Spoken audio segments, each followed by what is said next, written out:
ભાગ 9 11મી લોક સ્વરૂપ ભાવના કટી પર સ્થાપિત હસ્ત પ્રસારિત પાદ પુરુષના જેવો જે ષડદ્રવ્યાત્મક લોક અનાદિ અનંત સ્થિતિ કરનારો તે ઉત્પત્તિ વ્યય દ્રવ્ય યુક્ત તે ઉર્ધ્વ વધોને મધ્ય ગણાય લોક સ્વરૂપ વિચાર કરતા ઉત્તમ જનને કેવલ થાય. વિવેચન લોક એટલે 14 રાજલોક જીવ અને પૂતગલને રહેવાનું સ્થાન. જીવ અને પૂતગલના પરિભ્રમણની મર્યાદા લોકની બહાર જીવ કે પૂતગલ ન જઈ શકે. તે બંનેને ચાલવામાં, સ્થિર કરવામાં, રહેવામાં ને નવા જૂના ઓળખવામાં સહાય કરનારા ધર્માષ્ટિકાય, અધર્માષ્ટિકાય, આકાશસ્થિકાય ને કાળ તે પણ લોકમાં જ. અલોકમાં તો કેવલ આકાશ ને તે પણ અનંત અપાર, ન કોઈ તેમાં જઈ શકે કે રહી શકે એવું. દેખેતી બધી ધમાળ લોકમાં એક રાજ પહોળીને 14 રાજ લાંબી ત્રસનાળી તે પણ લોકમાં. તે લોકના 3 વિભાગ ઉર્ધ્વલોક, મધ્યલોક ને અધોલોક. બીજા શબ્દોમાં કહીએ તો સ્વર્ગ, મૃત્યુ ને પાતાળ. તેમાં ઉર્ધ્વલોક 7 રાજમાં કંઈક અલ્પ ઊંચો ને વધારેમાં વધારે 5 રાજ પહોળો. મધ્યલોક 1800 યોજન ઊંચો અને 1 રાજ પહોળો. અધોલોક 7 રાજ ઊંચો ને વધારેમાં વધારે 7 રાજ પહોળો. ઉર્ધ્વલોકમાં 12 દેવલોક, નવગ્રૈવ્ય 5, અનુત્તર સિદ્ધશિલા વગેરે છે. મધ્યલોકમાં અસંખ્ય દ્વીપ, સમુદ્રો, નદી તળાવ, દ્ર, સરોવર, પર્વત વગેરે છે ને અધોલોકમાં 7 નાળકી, પવનપતિ, વ્યંતર વગેરેના આવાસ આદિ છે. આ લોકની કલ્પના વૈશાખ સ્થાન ઉભેલો પુરુષના જેવી છે. તે આ પ્રમાણે બંને પગ પહોળા કરીને કેડ પર હાથ રાખીને સ્થિર રહેલ પુરુષનું સંસ્થાન વૈશાખ કહેવાય છે. તેના પગથી માંડી કેડ સુધી નારકાદિ અધોલોક આવે. કેડને સ્થાને મધ્યલોક ને તેથી ઉપર ઉર્ધ્વલોક આવે. આ લોક અનાદિ અનંત છે પણ પરિવર્તનશીલ હોવાને કારણે ઉત્પત્તિવાળો, સ્થિર તે વિનાશી પણ કહેવાય છે. આ લોકના સ્વરૂપનો વિચાર કરતા આત્મા કર્મ ખપાવી લોકાંત મેળવે છે. કેવલ જ્ઞાનીઓ મોક્ષ જતા પહેલા આયુષ્ય કરતાં શેષ કર્મ વિશેષ હોય તે સમુદ્ઘાત કરી આત્મપ્રદેશથી લોકને ભરી દે છે. આ લોકના વિચારમાં સર્વ વિચારણાઓ સમાવી શકાય છે. આ લોકનું વિસ્તારથી સ્વરૂપ જાણવાની ઈચ્છાવાળાઓએ ક્ષેત્ર સમાસ, સંગ્રહણી સૂત્ર, લોકપ્રકાશ વગેરે શાસ્ત્રો ઊંડાણથી સમજવા ભણવા ભલામણ છે. 12મી બોધિ દુર્લભ ભાવના પ્રથમ નિગોદ પછી સ્થાવરતા ત્રસ્તા પંચેન્દ્રિયતા હોય. મનુષ્યપણું પામીને ધર્મ શ્રવણથી સંકિત પામે કોઈ. સરમણી સુરગટ સુરતરુ મહિમાઓ એની પાસે અલ્પ ગણાય. બોધિ રત્નની દુર્લભતા તે એક જીભથી કેમ કહાય. સમ્યક્ત્વ દર્શન બોધિ દેવગુરુને ધર્મ ઉપર શ્રદ્ધા, સત્વ પર આત્મવિશ્વાસ એ અપૂર્વ ચીજ છે જેની જગતમાં જોડ નથી. જેનો મહિમા ચિંતામણી રત્ન, કામકુંડ, કલ્પતરુ, કામધેનુ કરતાં કંઈ ઘણું અધિક છે. એનો મહિમા જેટલો મોટો છે તેવી તેની પ્રાપ્તિ પણ મુશ્કેલ છે. એ વસ્તુ રમતમાં મળતી નથી. તે મેળવવા માટે આત્માએ પ્રબળ પુરુષાર્થ ફોરવવો જોઈએ. મોહનો સખત સામનો કરવો પડે છે. અનાદિ અનંત કાલથી નિગોદમાં ભમતા ભમતા બાદર એકેન્દ્રિયમાં, પૃથ્વી, પાણી, અગ્નિ, વાયુ, વનસ્પતિમાં અસંખ્ય કાળ રખડી, બેઇન્દ્રિય તેઇન્દ્રિય ચૌરિન્દ્રિયમાં સંખ્યાતા કાળ સુધી ભ્રમણ કરી, તિર્યંશ પંચેન્દ્રિયના પશુ પંખી આદિના ભવો કરી મનુષ્ય ભવ પામે. તે પામ્યા પછી પણ આયુર્દેશ, આર્યકુલ, સદ્ગુરુનો યોગ, ધર્મનું શ્રવણ વગેરે જ્યારે થાય ને તેના ઉપર રુચિ જાગે ત્યારે આત્મા સંકિત પામે. પણ સંકિત પામે એટલે તેનો બેડો પાર.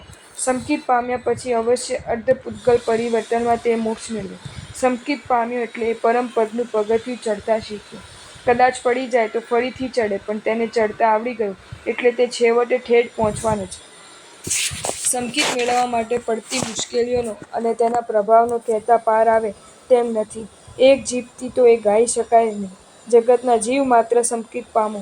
પામીને તેને અક્ષય કરો. શાયિક સંકિતી બનો અને અક્ષય સુખને મેળવો. આ ભાવનાની વિચારણા છે. અહીં અનુપ્રેક્ષા 12 ભાવના પૂરી થાય છે. આ 12 ભાવનાઓમાં વિશ્વની સર્વ વિચારણાઓ સમાઈ જાય છે. કોઈ એવું તત્વજ્ઞાન નથી, કોઈ એવું પદાર્થ જ્ઞાન નથી, કોઈ એવી વસ્તુ નથી કે જે આ 12 ભાવનામાં ન હોય. આ ભાવનાઓ ભાવી એને સર્વભાવ્યું માટે ઊંડાથી આ ભાવનાઓને વિચારો ને આત્મહિત સાધો. હવે 4 પર આ ભાવનાનું સ્વરૂપ દર્શાવાય છે. શાસ્ત્ર માત્રનો સાર કહું, સર્વ ગ્રંથોનું રહસ્ય કહું, સર્વ ઉપદેશોનું ફળ કહું તો તે આ 4 ભાવનાઓ છે. આ ભાવનાઓથી આત્માના અસાધ્ય વ્યાધિઓ નાશ પામે છે. આ ભાવનાઓથી પ્રાણી માત્ર મુક્ત બની શકે છે. આત્મ શરીરને પુષ્ટ કરવા માટે આ ભાવનાઓ રસાયણ સમાન છે. ભાવનાઓ આત્માને ધર્મ ધ્યાન સાથે જોડી દે છે. તેમાં પ્રથમ મૈત્રી ભાવના. હિત ચિંતનથી સર્વ સત્વની સાથે ચેતન મૈત્રી જોડ. વેર વિરોધ ખમાવી દઈને ઈર્ષ્યા અંધાપાને છોડ. માત પિતાને બંધુ રૂપે સર્વ જીવ સંસારે હોય. દેશ ભાવના વિના જગમાં સબળે આ શત્રુ છે નહીં કોઈ. વિવેચન. હે ચેતન, તું શા માટે બીજાને તારા શત્રુ સમજે છે? તારો કોઈ શત્રુ નથી. તારું કોઈએ બગાડ્યું નથી. તારું બગાડનાર તું પોતે છે. તારી પરભાવમાં આસક્તિ છે, તેથી તારું બગડે છે. બીજા તો નિમિત્ત માત્ર છે. તું શ્વાન વૃત્તિનો ત્યાગ કર, તે સિંહ વૃત્તિ ધારણ કર. લાકડીને બચકા ન ભર, એમાં તારું કંઈ નહીં મળે. તો લાકડીના મારનારને ઓળખને તેના પર ધસ. તને દુઃખી તારા કર્મ કરે છે તેનો નાશ કર. તું સ્વભાવમાં રમતો થા. તને આપોઆપ સમજાશે કે મેં જ મારું ખરાબ કર્યું છે. ત્યારે તને બીજા કોઈ દુશ્મન નહીં લાગે. અન્ય સર્વ તને તારા મિત્ર લાગશે. પ્રાણી માત્રનું હિત ચિંતવ. બધા તારા બંધુ છે. તેના પ્રત્યે મિત્ર ભાવે વર્તન કર. જેના પ્રત્યે તે ઝઘડ્યા કર્યા હોય, ગાળાગાળી મારામારી કરી હોય, વેર વિરોધ લડાઈ ટંટામાં મજા માણી હોય, એ બધાથી ક્ષમા યાચી લે, માફી માંગી લે. બધાથી છૂટો થા. સર્વને ક્ષમા આપી છૂટા કર. તું કોણ? તું ચેતન, સમજુ, જ્ઞાની. તને આ ઝઘડા વગેરે શોભે? તું ઈર્ષ્યાથી દ્વેષથી અંધ બન્યો હો તો તે ઈર્ષ્યા દ્વેષનો નાશ કર. તેને તિલાંજલિ દે. દેખતો થા. વિચાર કર કે હું કોની સામે બોલું છું ને હાથ ઉગાડું છું. કોનું ખરાબ ચીતવું છું. જેની સામે કરે છે તે તારા માતા પિતા છે. એક વખત તેઓએ તને પાળી પોછીને મોટો કરેલ છે. તે તારા ભાઈ ભાડું છે. એક વખત તે સર્વ સાથે તું રમ્યો છે. તું સર્વની સાથે કોઈને કોઈ સંબંધથી જોડાયો છે. તેનું જ ખરાબ ચિંતવવું તને શોભે? તું બધાનો મિત્રો બનને બધાને તારા મિત્ર બનાવ. તે માટે 4 વિચાર શાંત ચિત્તે તારા મનમાં ઉતાર. તારે કેટલું જીવવું છે? થોડા જીવનને માટે શા માટે બધાની આંખે ચડું? બધાની સારપ શા માટે ન લો? આ સર્વ મારા સંબંધીઓ છે. તેમની સાથે લડવું મારે ઉચિત નથી. મારું ખરાબ મારા કર્મથી થાય છે, માટે તેને દૂર કરું. બીજાની સાથે બાજવાથી શું મળશે? બીજા જીવો પણ કર્માધીન છે. તેમનો મૂળ સ્વભાવ વિશુદ્ધ છે. તેઓ પોતાના સ્વભાવમાં આવે તેઓ પણ કર્મ મુક્ત બને અને સુખી થાય. આ 4 વિચારો જો હૃદયમાં બરાબર ઠસી જશે તો કોઈ કોઈનો શત્રુ નથી. સર્વ સર્વના મિત્ર છે. એ સમજાતા વાર નહીં લાગે. સર્વ સર્વનું કલ્યાણ ઈચ્છો અને પરસ્પર મૈત્રી કેળવો. બીજી પ્રમોદ ભાવના. જીહા ડાહી થઈને ગુણનું પ્રેમે કરજે ગાન. અન્ય કીર્તિને સાંભળવાને સજ થજો હે બંને કાન. પ્રૌઢ લક્ષ્મી બીજાની નિરખી, નેત્રો તુમ નવ ધરજો રોષ. પ્રમોદ ભાવના ભાવિત થશો તો મુझને તુમથી સંતોષ. વિવેચન. હે આત્મન, બીજાનું સુખ જોઈ સુખી થા. બીજાને સુખે દુઃખી શા માટે થાય છે? બીજાને આગળ વધતો જોઈ બળે છે કેમ? બીજાની સુખ સંપત્તિ દેખી માથું કૂટીશ તો પણ તારા હાથમાં કંઈ નહીં આવે. તેમ તેનું કોઈ ઓછું નહીં થાય. શા માટે નહીં ઘાટ સે ગીર પડા, નહીં કિસી સે છીના. દેતા દેખા ઓર કો, મુખડા ભયા મલી જેવું કરે છે. બધેથી આનંદ લેતા શીખ. બીજાને સારા જોઈ રાજી જા. ગુણનો પ્રેમ કર. કોઈ દાન દેતું હોય, કોઈ બ્રહ્મચર્ય પાળતું હોય, કોઈ તપ કરતું હોય, કોઈ ભાવના ભાવતું હોય તો તે જાણી તું હર્ષિત થા, પ્રમુદિત થા. તારી જીભને કે ગુણની પ્રશંસા કરે. ડાહી થઈને ગુણીના ગુણ ગાવા લાગે. કાનને કે તમે બીજીની કીર્તિ સાંભળવા તૈયાર થાવ. અન્યની પ્રશંસા સાંભળી સંકેચામ નહીં પણ ઊંચા થાવ. આંખને પણ બીજાની સંપત્તિ દેખી રાજી થાવ શીખવ. બીજાને સારા કામ કરતા જોઈ નેત્રને પ્રફુલ્લિત વિકસિત થવા કેળવ. શા માટે એ આંખ બીજાનું સારું જોઈ શકતી નથી?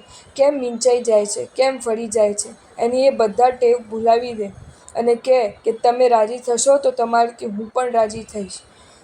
તો જ મને તમારાથી સંતોષ છે. ગુણાનુરાગથી ગુણ, પ્રેમથી પ્રશંસાથી આત્મામાં ગુણ ગાવે છે. ગુણી થવાનું પરમ સાધન ગુણને ગુણીની અનુમોદના છે, પ્રમોદ ભાવના છે. સર્વે પ્રમોદિત થાવ. સર્વે પ્રમોદ ભાવના ભાવિતાંત કારણ બનો ને સર્વે પરમ આનંદમાં નિમગ્ન રહો. ત્રીજી કરુણા ભાવના. જન્મ જરા મૃત્યુના દુઃખો અહોનિશ સહેતું વિશ્વ જણાય.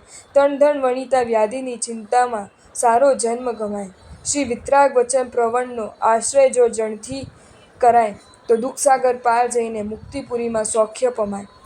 સંસારમાં સબળતા કોઈ પણ આત્માને જોઈને, ભવચક્રમાં ભમતા કોઈ પણ જીવને અવલોકીએ, કર્મને પરાધીન કોઈ પણ ચેતનને તપાસીએ તો તે દુઃખી જ ગણાશે. દુઃખીથી વિમુખ કોઈ નહીં લાગે. શરીરના, મનના, જન્મના, જરણના, મરણના, આદિ વ્યાધિ ઉપાધિના દુઃખો સૌ કોઈને વળગેલા છે.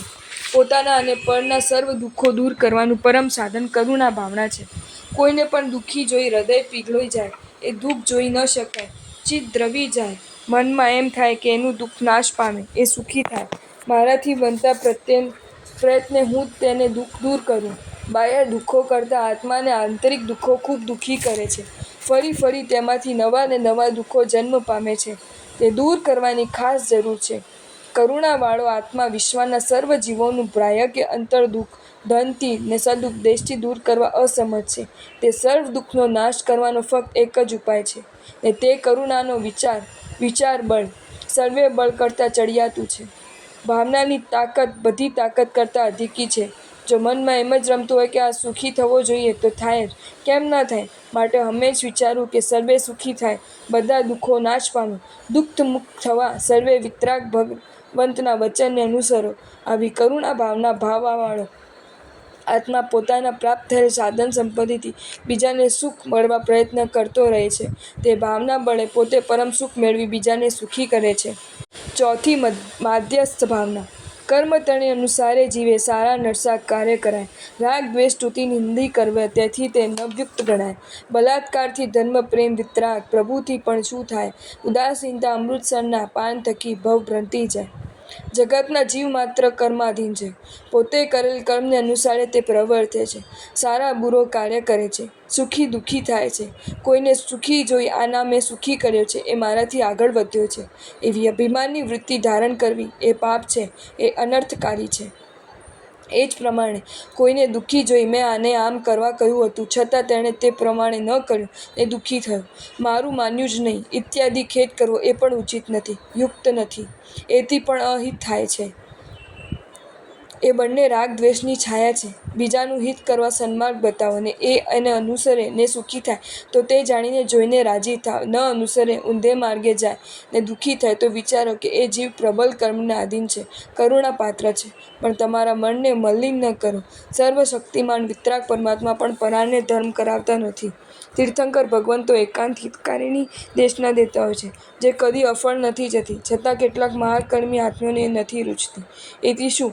પ્રભુને આત્મા પ્રત્યે ન તો અરુચિ થાય, ન તો રાગ થાય. માધ્યસ્થ ભાવ, ઉદાસીનતા, તટસ્થ વૃત્તિ કેળવવી ઘણી જ મુશ્કેલ છે.